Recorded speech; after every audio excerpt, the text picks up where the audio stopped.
लाई म के भन्न चाहन्छु भने मैले फेसबुकदेखि लगाएर अहिले मैले युट्युब च्यानल पनि खोलेको छु। यो मेरो देवीराज स्पोर्ट भनेर मेरो यो युट्युब च्यानल हो है।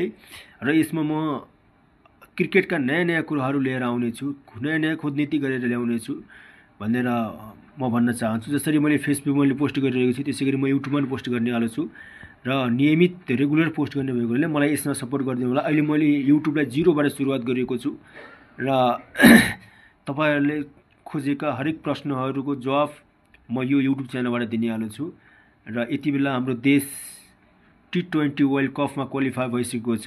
म यहाँ फोटो देखाइरहेको छु तपाईलाई र म चाहन्छु कि इन्डिया र श्रीलङ्कामा हुने म्याचहरुमा हाम्रो देश इन्डिया मात्रै नभएर सुपर 6 मा गएर श्रीलङ्का पनि पुग्न पाओस् र श्रीलङ्का पनि म्याचहरु खेल्न पाओस् र ठूला ठूला देशहरुलाई चुनौती दियोस् भनेर भन्न चाहन्छु।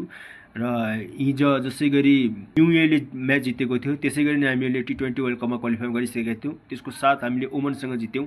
यो त झन् हामीलाई खुसीको कुरा भयो र ओमनको होम ग्राउन्डमा गएर ओमनलाई हराउन नै यो हामीलाई खुसीको कुरा थियो। र आज T20 वर्ल्ड कपमा हामीलाई क्वालिफायरको लिस्ट मिलिसकेको छ। हामीले जसरी आफ्नो मोबाइलको नेट खोलेर जसरी हामीले गुगलहरुमा गएर सर्च गर्न चाहन्छौं हाम्रो T20 वर्ल्ड कपमा लिस्टमा हाम्रो नामहरु आइसकेको छ, नेपालको नाम भनेर भन्न चाहन्छु। र बाँकी कुराहरु के हो भने मैले यो नयाँ आईडी खोलेको छु, मलाई फलो गरेर मलाई यसमा सब्स्क्राइब गरेर साथ दिनु होला।